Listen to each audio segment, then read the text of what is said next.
સુરતમાં વરસાદને લઈને નીચાણવાળા વિસ્તારમાં પાણી ભરાયો હતો। એ જગ્યાએ ધારાસભ્ય અને નગરસેવક, મહાનગરપાલિકાના કર્મચારીઓ અને અધિકારી જઈને લોકો સાથે મુલાકાત કરી હતી। વરસાદ બાદ નીચાણવાળા વિસ્તારોમાં પાણી ભરાઈ જતા સ્થાનિક ધારાસભ્ય, નગરસેવક, મહાનગરપાલિકાના અધિકારીઓ અને કર્મચારીઓએ તાત્કાલિક મુલાકાત લઈ પ્રજાની સમસ્યાઓ સાંભળી તેમને પાણી નિકાલની વ્યવસ્થા, રાહત કાર્યો અને ભવિષ્યના ઉપાયો અંગે ચર્ચા કરી છે। અધિકારીઓએ લોકોને ખાતરી આપી કે તાત્કાલિક પગલાં લેવાશે। આ મુલાકાતથી નાગરિકોને રાહત મળી અને સ્થાનિક વહીવટી તંત્રની સંવેદનશીલતા દેખાઈ।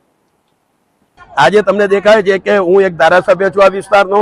મારી સાથે વોર્ડ નંબર 24 ના કોર્પોરેટરો છે, વોર્ડ નંબર 28 ના પ્રમુખ છે, વોર્ડ નંબર 28 ના કોર્પોરેટર શ્રીઓ છે અને વોર્ડ નંબર 28, 24 ના બધા જ કાર્યકર્તાઓ અહીંયા ઉપસ્થિત છે।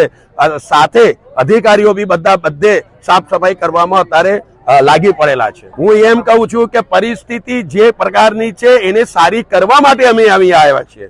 જે પરિસ્થિતિ કઈ પ્રકારની જોવા મળી છે એ તો જોઈ લીધી, પણ હવે એને કઈ રીતે સારી કરવી, 3 દિવસની અંદર અમને સમય જોઈએ છે। 3 દિવસની અંદર આ વિસ્તારને પાછો ચગમગ કરતો કરાવી નાખીશું। અહીંયા પાણીની વ્યવસ્થા થઈ જશે, અહીંયા સફાઈની વ્યવસ્થા થઈ જશે, અહીંયા આરોગ્યની વ્યવસ્થા થઈ જશે અને અહીંયા એક પણ અમારો પરિવાર ભૂખ્યો નહીં રહે એ ફ્રૂટ પેકેટની બી વ્યવસ્થા થશે।